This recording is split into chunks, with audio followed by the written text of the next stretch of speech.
Awesome. So, hey, Charlie here. I'm here with Kelvin, current student in the Facebook Ads MBA program. And we've actually known each other for a while longer than that. I think we did some one-on-one stuff. You got some ebooks. We kind of come around. I could try to introduce you a whole bunch, but let me just introduce yourself and, kind of tell me where you came from and what things are going for you now in the MBA program. Sure, Charlie, and thanks for having me for a chat. Listen, I've been in marketing a long time. I'm not a newbie. I've been doing this for over 35 years, but I have struggled for years to get Facebook as a channel to work. And I really think it's because I've been following bad advice. And, a good friend put me onto somebody, that being you, who was kind of out of the ballpark, saying some things that were kind of strange and not really along the lines of all the other advice that I was listening to. And, I'm a direct response guy that tests. So I decided to test some of your ideas, even though they sounded pretty bizarre, actually. And I tested and I was amazed because they shouldn't have worked, and they worked. And so the more I've got into materials that you've had available, the more I've got things to work in Facebook. So obviously it was a no-brainer for me.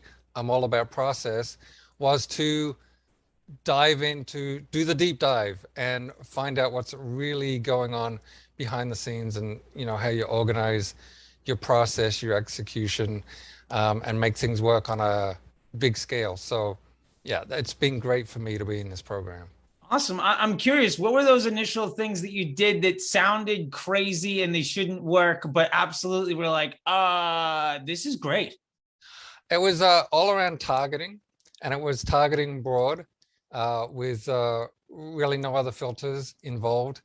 And I just, from years of following bad advice, I figured I should have interest targeting. Otherwise, the right people are never going to get to see this. And, there were other things that I completely misunderstood about how the platform works. So I certainly didn't understand that the machine learning platform of Facebook was going to read my ad, even read my creative, and it was going to find and decide who should be seeing it. I didn't understand that at all. So I didn't expect broad to work. And I figured I'll blow some money on a test and see what happens. And shockingly, and I was surprised, and a good surprise, that it worked way better than what I was doing. Yeah, that's awesome. I think, broad is one of those like really hot button issues, especially right now with iOS 14 and all these other like big scary things. I think so many people are like, well, no, you got to go interest groups. You got to target these people. And I think one of the things is that people don't understand that interest groups aren't what you think that they are, and that they cost extra. And that, to be fair, the tech hasn't been updated since like 2015. So you're using really outdated technology to do something that will raise your cost of advertising. And the funny thing is, so many people say, well, I run ads at targeting audiences and then run them at broad, and they don't work at broad. And I'm like, well, you tested them against interest groups, and you scaled, and you taught the machine to learn how to be successful there. And the analogy I always like to make is, you raised a spoiled, rotten kid that cannot succeed without mommy and daddy's money. And when you threw it out there in the real world and it failed, you were like, well, clearly the problem is mom and dad need to be here to save me every single time. And it's like, that's not how you're successful. And if you're constantly trying to find the right audience for the right ad, it's so stressful, so expensive, so unstable. And if it's not going to be stable, you can't scale it, and you have to solve that problem over and over again. I would challenge you to say that you never solved the problem to begin with. And it's not only so much work, but it's perpetually endless work. Mm-hmm. Because it's like working at the post office. You never, right? Because you never solve it. Look, I'm not new at marketing, but I didn't really understand how to do Facebook, an online channel. So I, bought a lot of programs, listened to a lot of advice, had dinners with people. And the essential advice I understood how to make it work was do some testing to get an ad to work, and then scale that ad. So spend more and more money on it. Now, everybody had a slightly different take on how to do those two things, but ultimately it always fails. It did for me. It does for anybody in, my marketing circle.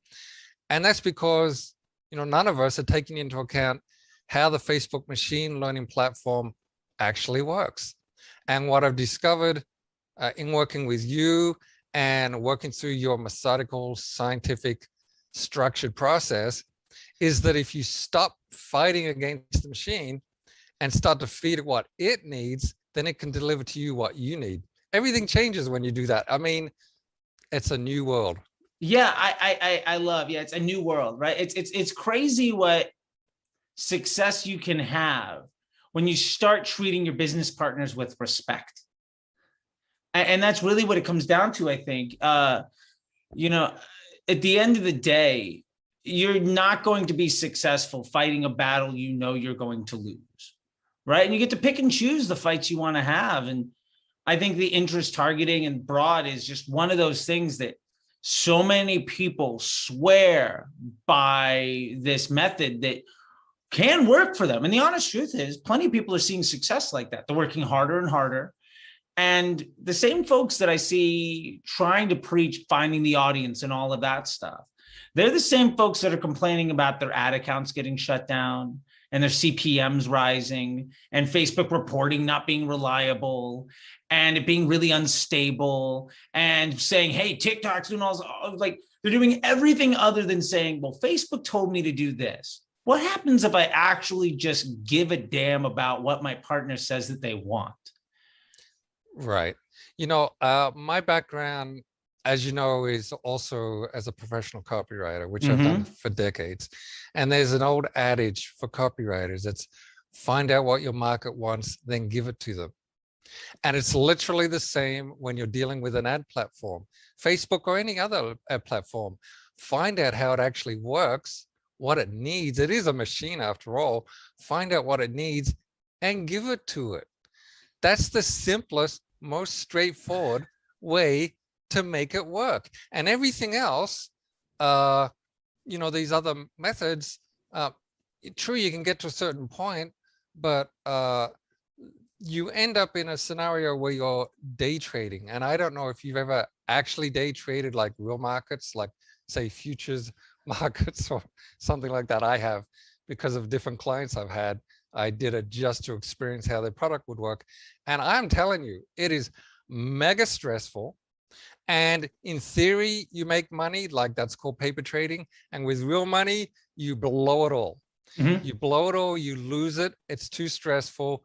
And you don't know what you're doing because it's completely unpredictable. I mean, the parallels with how you should work with Facebook are literally straight down the line the same.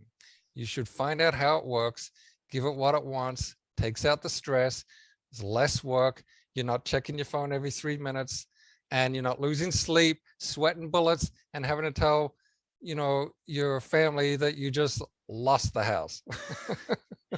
Yeah.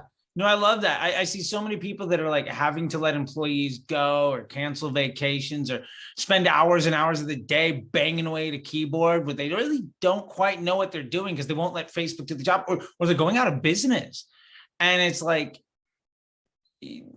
I legitimately don't understand how somebody, if they step back and look at it, how are you smarter than the machine that controls its own destiny, that is in charge of its own marketplace? Like, I always say this thing, like, they're looking at billions of users on millions of websites, 24 hours a day, literally trillions of data points to deliver this business objective of a positive user experience to keep people on the platform for longer.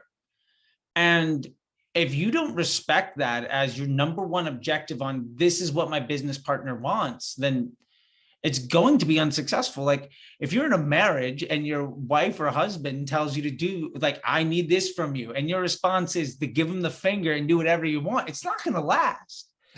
And like, why would you possibly think that this would be any different, And I love that that's worked for you. And one of the things too that we really covered deep in the program is not just understanding how the platform works, but the testing and how to actually test to have high confidence, to do market research and all of that stuff. And I love a lot of what you've had to say about the testing. You also had your own version of it that you were doing that you brought to the table. And it was fun to see, like, you had spent years and years coming up with your own version. And there was a lot of parts that were right.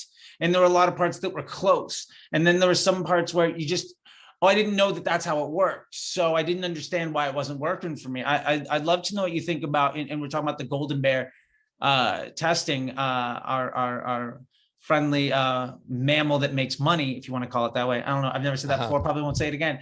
But yeah, a branded estimated action rate and how that works. And I know that that's something you've really enjoyed. And I think it's one of the most powerful things. It really is, because it is a disciplined, methodical, systematic approach that we usually don't like to use the word guaranteed, but in a sense, this is actually guaranteed to produce success, because when you feed the testing system different ideas, concepts, approaches, appeals, hooks, and so forth, and you do it the way that the machine gives you the data you need, you will eventually be led to what's going to work.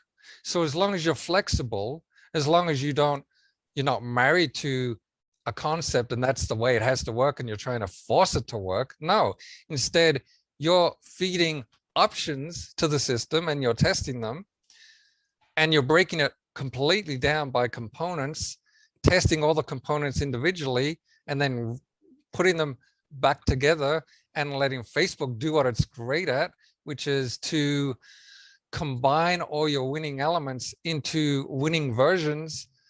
You're guaranteed to be successful. If you follow the way it works, you will not be not successful. Only if you're dogmatic in, I know better, and I know my market better than Facebook, and I know what they should be responding to. If you take that approach, you will not be successful. So the great thing about Golden Bear, dynamic creative testing, the way the whole process works together, and including the the completely thorough documentation and the the scientific systematic approach, you can't go wrong. It's follow the process, you will get a good result in the end.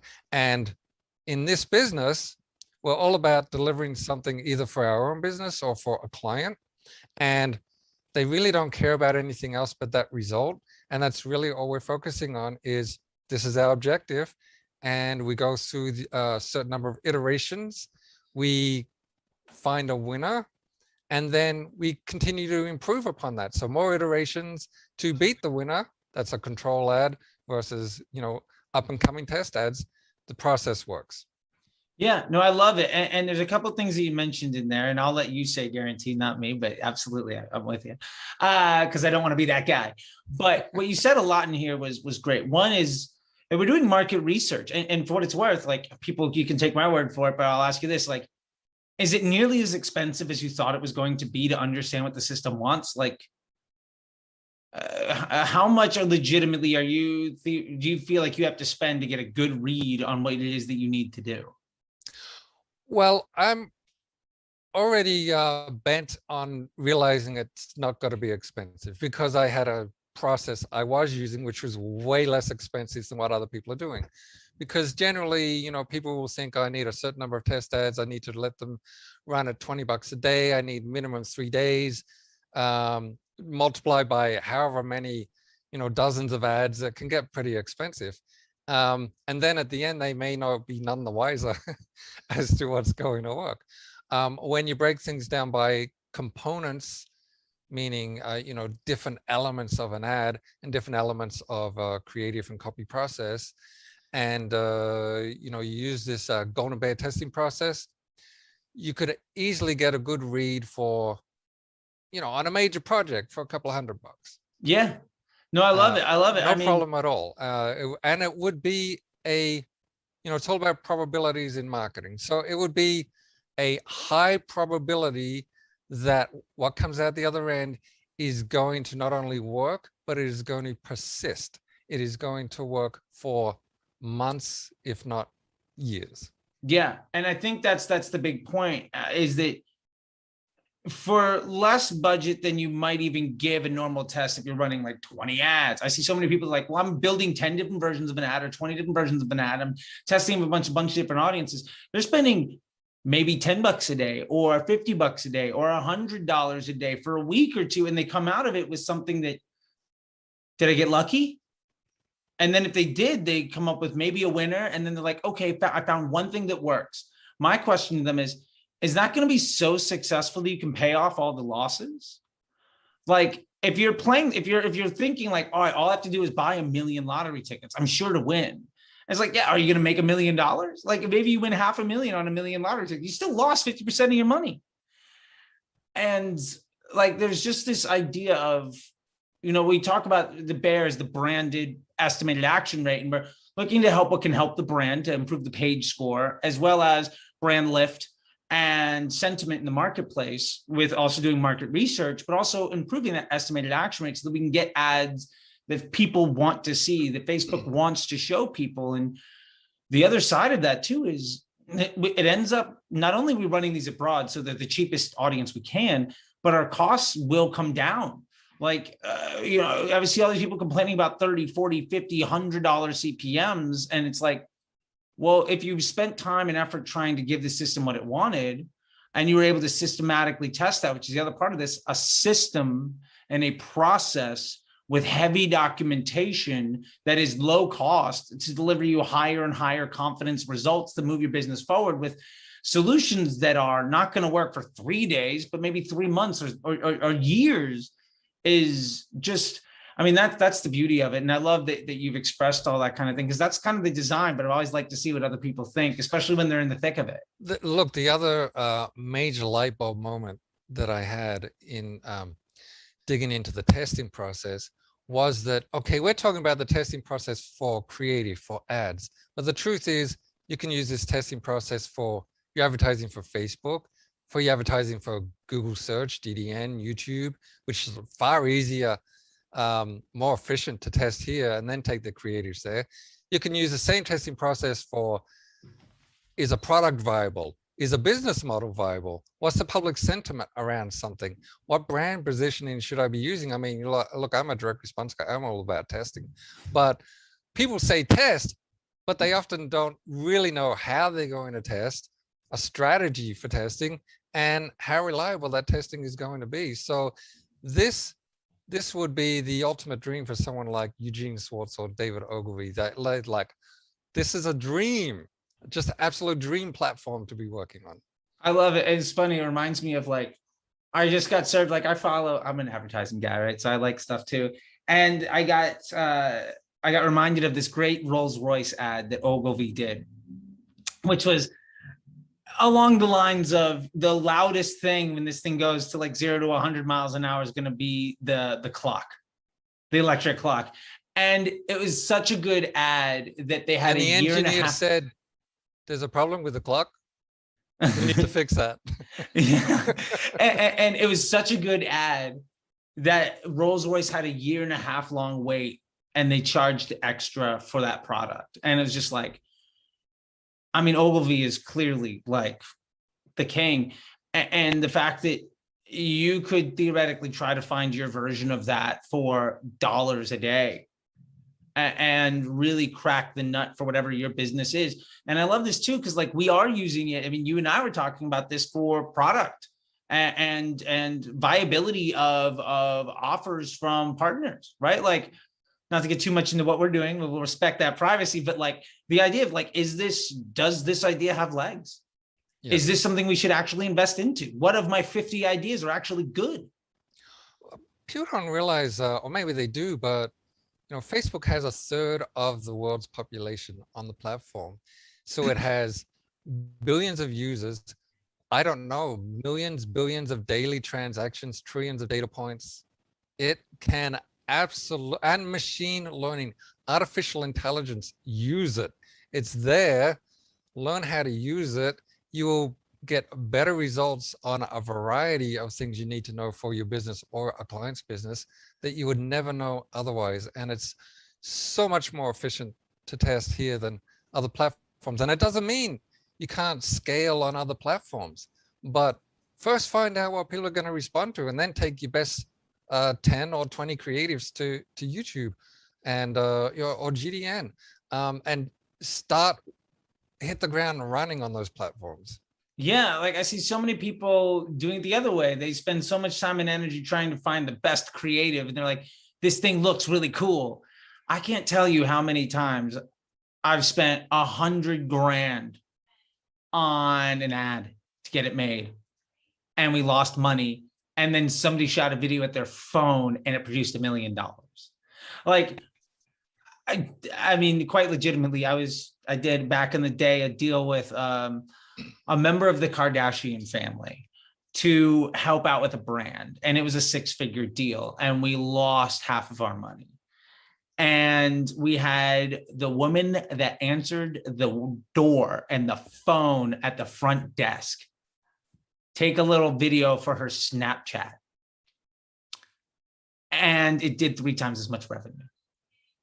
And it was just like the best laid plans and all that fun stuff, right? But proving ideas out is just such a thing. And, you know, when you're talking about this, you also mentioned a lot of the documentation. And I know that that's something that you've really latched onto, and a lot of other people have, that the idea that not only are you learning how the system works and how to test, but there's also this infrastructure and the systems and documentation that, you know, you come away with. And I'm curious to know, like, out of all of that stuff, what has been some of your favorite documentation, or what are some of the things that were like really helpful? You know, what you really want when you do something in business is you want a process that's repeatable. And a process is only repeatable if you are systematic, methodical, you document it, and when you do it again next month, you do it the same way. And then you can refer back to what you did, and you can make plans for what you're going to do next month.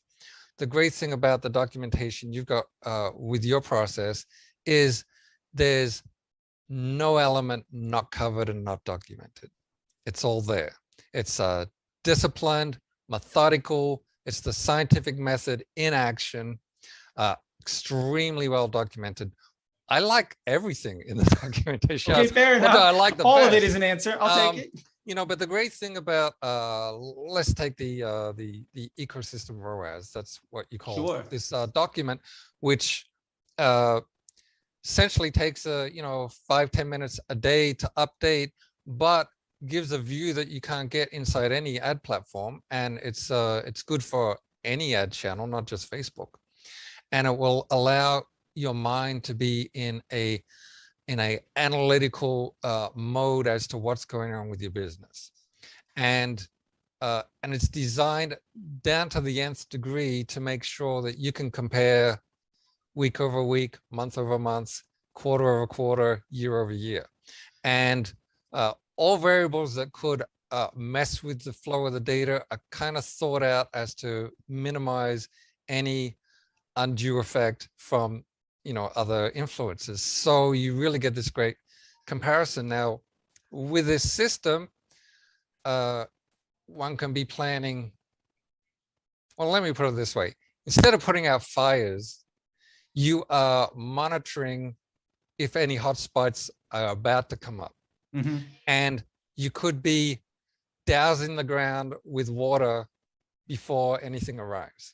Yeah, So that ability to see it before it's happening. You're now proactive instead of reactive. Omni-channel, it's funny what we've been talking about here, and what you've mentioned too is this isn't just a Facebook solution.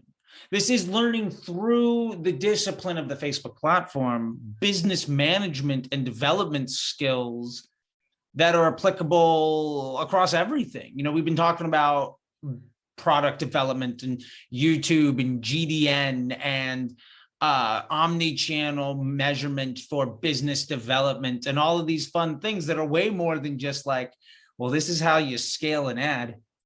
Because I like to say, I try to teach people to move mountains, right? Not worry about the pebbles. There's the old saying, don't sweat the small stuff. Like, how do you worry about the $1 million problem instead of patting yourself on the back for solving the $1,000 problem every other week?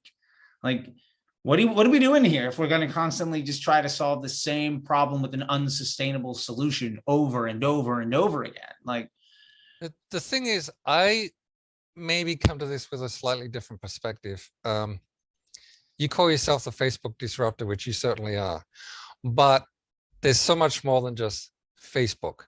I believe anybody that understands your process will be more well-trained as a CMO than most CMOs. And the reason for that, in my like 3.5 decades in this business, and working with some of the great master minds in the business like Jay Abraham, Ted Nicholas, and so forth, is that I'm kind of looking at it from the perspective of the big global picture on how you run a business, not just the marketing, because in my career, I've been the marketing director, but I've also been the CEO, CMO, CTO, CFO, who's given 100 grand and told to go open a market in a foreign country. Just here's the money, report back in a month. And so you look at things from the nitty gritty details, but also the global perspective. So when I look at, for example, in the hundreds of thousands of dollars I've spent in training over the decades, without a doubt, the two most valuable trainings I've ever done. One was with Gary Benzavinga, who's the world's most successful copywriter. It's on record. And with yourself, Charlie, because you have a depth of understanding of digital marketing and the Facebook machine learning platform that's unmatched by anybody I've come across. And with that comes a systematic, scientific, methodical, well-documented process, for me at least, that guarantees a successful outcome if you follow the process. But to me, it's so much more than just Facebook. And that's what I've been absolutely pleasantly surprised with in this program, is that you're really training world-class CMOs. well, thank you. Yeah, I mean, I appreciate that, being put in such good company. And that's really the idea, is so many people struggle just to make Facebook look good. And what they forget is, like, your job isn't to make Facebook look good. Like, nobody's making $1 million because Facebook is nice. Like, you have to do business development. I think the best media buyers in the world are business development individuals and marketing minds that can do things. And you've had every title under the sun, and you can appreciate that. And so many people that I see struggle, they're just like, well, I'm trying to scale my Facebook ads so that my business will be successful. And it's like, well, you're not even addressing the problem that you have. And if you can make Facebook really simple and easy so that it's something you can manage with a high level of confidence in a small amount of time, and then use these skills and process in the documentation to really begin to analyze what other business problems you're having, so that instead of saying, I want to spend 10 grand this week or $1 million this year on Facebook, or whatever it happens to be, what if your problem is like, I want to understand why I can't spend 2 million? And you solve that problem, because that's infinitely more important than what's the right audience for this ad. Nobody gives a shit what the right audience for this ad is. Nobody cares. And the answer to that isn't, if that's not something that you're going to be able to invest in long-term with 5, 6, 7-figure budgets, like, it's a solution I don't even give a damn about, because it's not a scalable solution for a problem that means anything. And I love that. Well, that's one of the great things about the documentation and the process here, is that, as we've been going through this week over week, your real focus is showing us, the participants, how to think big picture, how to think solving big problems, not solving ad problems, but solving strategy problems. And, you give a lot of good examples of how your test and your ad and campaign could be successful, but it sunk the business. Yeah. Yeah. And that just comes from years and years. I've been in this for nearly a decade. I've spent, I've driven a couple $100 million, and I've probably made I've spent more millions of dollars making mistakes than most people will have ever the opportunity to. And I've had, drag out fights with really smart people over extraordinarily meaningful amounts of money where I've been wrong half as, just as often as I've been right or more.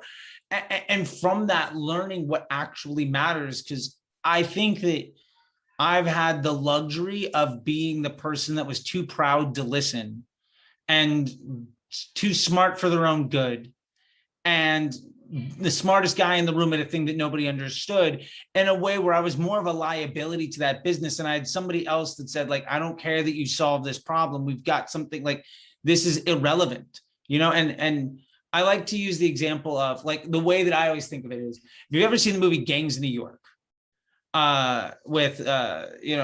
that movie, there's this scene where they have all these, there's this big gang fight to, like, take over this, like, town square, right? And they're, like, knifing each other in the street and all sorts of stuff like that. And then the Navy is out in the harbor and they just decimate the whole neighborhood. It's like, I could be the guy trying to work my ass off to be king shit of this, like, stump, of this little, plot of dirt. Or I could be the guy with the cannonballs decimating the entire neighborhood.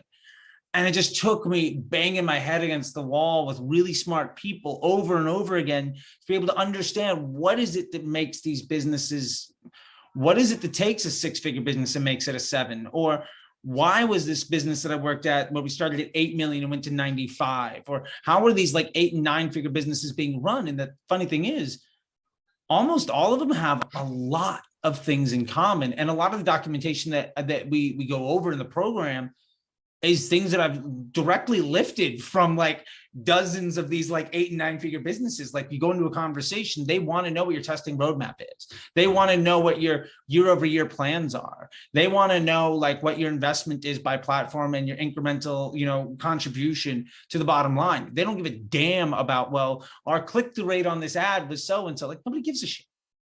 And if you're having a conversation that doesn't matter to the person writing the check, then your conversation probably shouldn't even matter to you, because you have to think big enough to solve problems. And so many people are just chasing their tail in their backyard and not really realizing that, like, there's a whole world out there. And in my experience, at least, and I'm interested to see what you think about this, a lot of the advice and a lot of the people, coaching individuals and making courses and doing all of these things, one of the biggest problems is they're really good at their little space in the universe. They figured out how to win that gang fight. And the problem is, that doesn't mean that you're meaningful to anybody. Like, the agency owner that has figured out how to make Facebook look good doesn't have anything to do with the guy trying to build an 8-figure business. Like, I don't care if Facebook looks good. I want Facebook to look bad. Like, honestly, like, when somebody comes to me and they're like, well, we're getting a 3x on Facebook. I'm like, well, what's break even? And they're like, oh, 1.5. And I'm like, great. So you're spending half as much as you should. Like, you're actually a liability to the success of this business because you're too good at your job and too myopically focused on the small little part of the universe that you understand. Yeah, there's a couple of points there. I mean, my background in info publishing, that's where I started, in info publishing in the late 80s and or mid 80s. And the interesting thing about info publishing is a lot of products about how to, and especially in the realm of how to make money, the dirty little secret of the info publishing business is, if a business model doesn't succeed, you shrink wrap it and sell it to make your money back. I mean, ultimately, you're buying information that doesn't work. That's often, I'm not saying it's always the case, but it's often the case. The other dirty little secret about info publishing, about money making, is people have one success. It's a valid success, but it's in a certain context. It's maybe quite a narrow context. So in that context, in that time and space, in that market, with that tactic, it worked. But then they shrink wrap that and do seminars all over the world selling this process, which won't work for anybody because it's completely out of context for anybody else's situation, circumstances, or scenario. So the same thing goes for a lot of information on all online advertising, be it Facebook or any other channel. Often they have had certain successes which are valid, or sometimes they're not, but they have certain successes which are valid, but does that mean that you can duplicate that? Are your circumstances the same? Are you in the same market? Are you at the same, is your business model the same? Are you at the same level of development? Has the market itself changed? Has the platform changed since they told you you should do X, Y, Z? Are they taking into account how the platform really works, or are they selling you out of context hacks which work to a point and then they stop working because they're going against how the platform works? So that's the problem with a lot of products you can buy on how to do online advertising. And my experience in offline, because I was originally a direct mail guy doing hundreds of millions in direct mail, and a space media that's advertising in magazines that sometimes still exist. But when you move to the online, it's it's kind of like the Wild West in terms of people understanding what to do, and it's so fast moving. Information that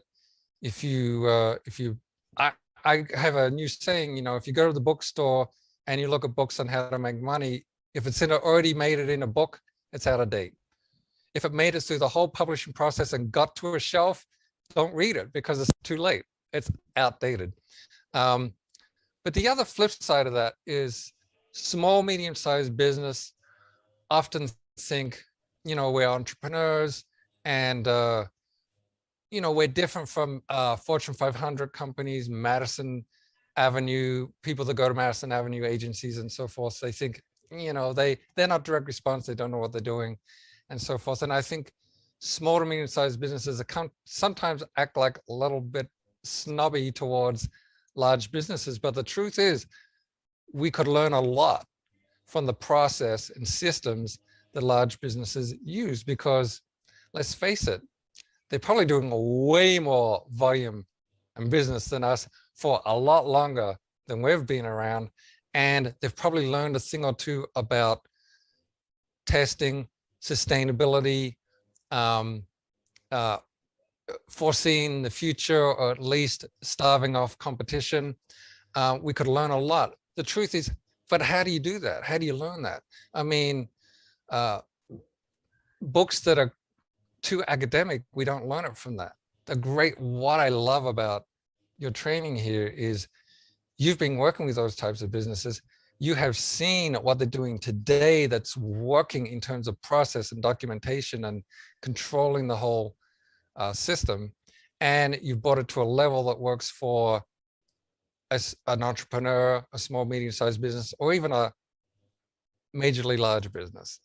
So yeah, people aren't gonna get that information elsewhere.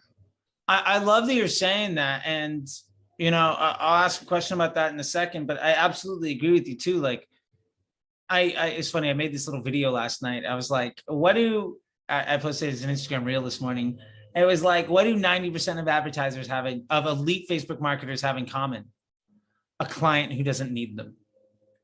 And if you don't have a system and a process to repeat success with confidence across any vertical with any business model, then you got lucky. And there's tons of people that get lucky. And there's nothing wrong with folks getting lucky and being successful. Hey, more power to you. But by no means is one person getting lucky in isolation a plan for the future. There's so many great ideas where the one person had it, they crushed, you're not going to beat them. And I just think that that's so important. And to get what you were talking about, like, I think I'd really love to know, like, if somebody might want to know, or people might be interested in, like, what does this look and feel like on a day-to-day basis, or what does the program actually feel like? And I'd be interested to know from you, like, what are the pieces in the flow of how you've gone through this thing? Because we're, I think week 8 or week 7, we're in week 7 of the thing. Almost cut you off on a week. My apologies. We're on week 7 of this process now. And from all of this, there's a lot of different moving parts, and I try to teach in different ways. But what are the things that you found were that you enjoyed the most, that you got the most value out of, besides just, oh, here's a Google sheet and have a good time? The great thing here is each week, you start with a presentation about the information. And then there's probably some tools to go along with it. And then, we get to play with it with our own projects. Then there's what I do leading up to the group presentation, which includes a Q&A, is I go through everything and say, is there anything I don't understand? So I'm like a good student. I'm going through everything to figure out, is there anything I don't understand? What questions do I have? So Q&A is awesome because, even the simplest question can be a half-hour answer. Sure. Which is great. I am totally not complaining because there is so much depth, detail, experience, savvy in those answers that it really gives enormous insight. And then, we all get a one-on-one with you. And so rather than this all being theoretical, the rubber has to meet the road. So we go in our own Facebook accounts, regardless of whether we're just starting out or we've got a six-figure account that we're working on. We go in and we do things in our own account. And then on the one-on-one, we get to go over, again, questions, concerns, fuzzy about something. What did that really, everything is, clarity is the end of is the goal. And so what I love about the process is it's like study, but then it's interactive, and it's the group is great too because everybody asks questions. So they ask questions you didn't even think of, and that's insightful. But then there's also the one-on-one where it's your proprietary projects that you're working on. So yeah, that's what I love about that. Awesome. Yeah, and that's what I love about it too. I think the live coaching part of it all and the community is so valuable. And for what it's worth, like one of the reasons that I decided to do it this way is because I used to be a guy that you bring into your ad agency to teach your entire team how to be better. That was my business for a while. And part of that was I kept seeing all of these solutions that people had bought into that were pre-recorded lectures. And I was like, all right, I spent $1,000 on these talking heads talking to each other. But none of them were actually the people doing the work. And none of them were actually able to answer my question. And I would reach out to them. And I hear people talk about this all the time. Like, oh, I would reach out to so-and-so and so-and-so about whatever. And they wouldn't have an answer, or they didn't care about me, or I didn't get that. It was great to know what one person did in isolation, but what am I supposed to do when that's not exactly my solution? Because even the best advice in the world might, and I try to make this very apparent, is like the best advice in the world might be applicable to 80% of the problems, 80% of the time, to 80% of the people. And the best answer for you is to take that and then mold it to the way it's going to work best for you. And what I love about that is the success of the students in every class generally looks a little bit different. There's not a turnkey solution, do this thing, you're going to work. It's do this thing to figure out how you should be thinking about the problem to find the solution that works for the way that you think and the way that you problem solve so that you can repeat this success. And I think that's just something so vitally missing from most of the stuff that I've seen out there, which is one of the reasons why I tried to do this, because I just saw that nobody was having that. And the few folks that did the like, I'm going to work with you to get there, were those folks that had the one success, and they're trying to shrink wrap and export it. The funny thing is, every couple of months, I see somebody saying, I'm doing a coaching thing, but I don't see them talking about their second class. I see them trying to get one. And I never see anybody saying, well, actually, I really enjoyed it and it was successful for me because of X, Y, and Z, unless it was a business owner talking to another business owner on behalf of their team. And it's two people that never actually did the work, just saying, hey, this was a good investment, which is so far removed from the confidence and practicality that if I'm trying to guarantee anything, is that confidence and practical application of knowledge is something that you will get. But to your point too, if a business model doesn't work, no, there's nothing that's going to fix it. And if your No, the business greatest model is advertising in the fantastic. world won't fix it. Look, the goal of anybody in business should be to build a repeatable and scalable business model before running out of resources, Yeah. before the money runs out, Yeah. Before the before money the runs out. investors run out, before the money from taking out a second mortgage runs out. I mean, you better find a repeatable and scalable business model. And that's the thing. It's not about, I didn't say repeatable and scalable advertising. No, business model, and advertising is part of the business model. And everything that we've talked about so far in this training has been how to use the platform to make the business model work, not how to use the platform to get ad A to work, but to Mhm. get the business model to work. And all of the optimization, the analysis, the testing roadmap, the testing log, it's all about, it keeps coming back to improving the business model. It all comes back to what's that business's number one objective, and how do you solve for the objective, and what other objectives should we be considering? I mean, you're thinking like a CMO. And essentially, it's if I was to boil it down, I would say it's a systematic process to get whatever it is, whether it's your business, a certain program, to get it to work and to get it to scale. Yeah, I love it. And that's, I think you broke it down entirely. And that's really what this is how do you utilize the world's greatest market research tool to improve your business model so that you can invest in your success in a sustainable, repeatable fashion? And if that's not what you're investing your time and energy into learning and to getting good at, my argument to you is you're probably going to be unsuccessful long term because you're not prioritizing the core elements of business growth at scale. And I can't tell you how many times, and we were talking about it in today's class, even, I think, where it was before the class, we were in our little chat beforehand, where it was like, I had a client where they were coming to me, they were spending 600 a day at 3x, and they were stoked, but they couldn't sustain it.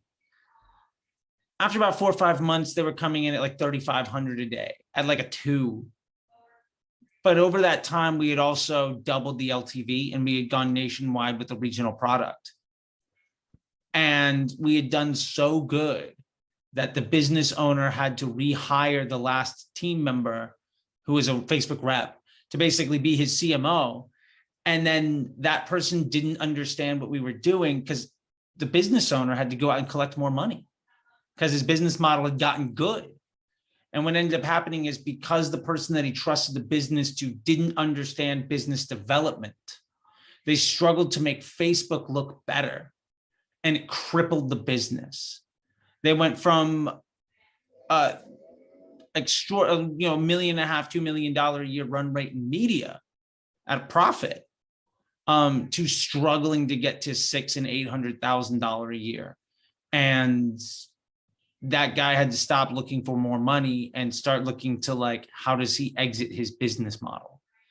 And like, that's the difference, and I love that. The last thing I'd love to ask is, I appreciate your time, and I know we've been talking about a lot of things, but if there's anything that like you wanted to say or talk about, or anything you want to bring to the table, parting thoughts or whatever, things that we haven't discussed, or something that you really wanted to bring up, I'd love to give you the last word and to give you, the floor to say whatever those things are. Cause I think that, I really value having you in the community. And I think that you're really smart and have a long, successful career. And I appreciate the feedback you get, even in the Slack too, where you're like texting me things and like, your mom is fascinated by things. You're talking to me about Oren Clough and all these people, and we're having these great conversations that are, as a student of the industry, I really enjoy.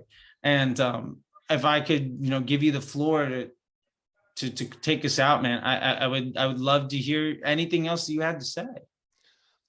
Sure. I think the only reason any of us are in this game, maybe looking to improve what we're doing, is we're trying to, if you think about it in business terms, we're trying to deliver on an objective. We're trying to do better for ourselves, for our families. We're not necessarily trying to be better at Facebook ads. I mean, we got attracted to Facebook ads because we want to do better for our family. Financially, we want to do better. We want a future that looks better than the past. And it's just like looking at things like a business model. The reason that I've been so impressed working with you, Charlie, is because in the process, there's such discipline. It's methodical. It's the scientific method to the T. It's applying that scientific method to, as you say, the world's greatest research platform, which people have to get out of their mind that Facebook doesn't work anymore. The only reason Facebook doesn't work anymore is because people are not using the machine learning platform the way the machine learning platform works. If you start using it the way it works, it will deliver to you what you train it to deliver to you. But that isn't an overnight thing. That's understanding, which you do on a very deep level, how the machine learning works. That's from years of working actually with the engineers at Facebook and spending so much of other people's money, which would be fun. It can be stressful too. Yeah. And stressful. Fun when it works. Mm-hmm. But it takes time. There's the process takes you through and delivers what it promises. So you fit garbage in, garbage out, something good in, something good out. So I would say, if that's somebody's goal, is to have their business do way better, to maybe certain goals that they have for themselves, maybe a new business or the expansion of an existing business. If that's the goal, understand that this training is not just Facebook and it's not just one platform. It's literally elite level CMO training, Chief Marketing Officer training, which can be used for your own business, or any other business would fall over backwards to hire somebody who understands how to pull this off, because not that many people know how to pull it off. So yeah, for me, and you know, my background, 35 years in the business, marketing director, copywriter, running startups all over the world, doing, you know, direct response campaigns for dozens of verticals in hundreds of millions of dollars. I'm enlightened. I'm totally enlightened, and I'm sold on process because I love process. Process works. Process is repeatable and persistent and delivers a result like a machine, because you're dealing with a machine. If that's what people want, then, you know, you found what you're looking for. Well, I mean, clearly you're a gifted copywriter. Those are just such fine words and such a nice thing. I really appreciate it. I don't know how long we were intending to be on these things. I always really enjoy talking with you. I appreciate your time, and I'll let you go. I want to thank you for being a part of this, and you know, being a part of the community that we have and we're developing with having great minds. And it's great to have just such a diverse group of individuals. I think in the class right now, we've got, you know, people from all over the world, men and women of all ages and experiences levels that are all they're all coming with different skill sets, you know, and we have some people just starting out, but they're trying to change the rest of your life. You know, we've got people that, like you, that have been in the business a long, long time, that are trying to master a discipline. And there are other folks that are spending, you know, $8,000, $10,000 a day. They're kind of quiet about what they're doing, but they're absolutely destroying things. There's people from, you know, England and Dubai and India. Just, I've been in this business long enough to know how valuable it is to not be alone.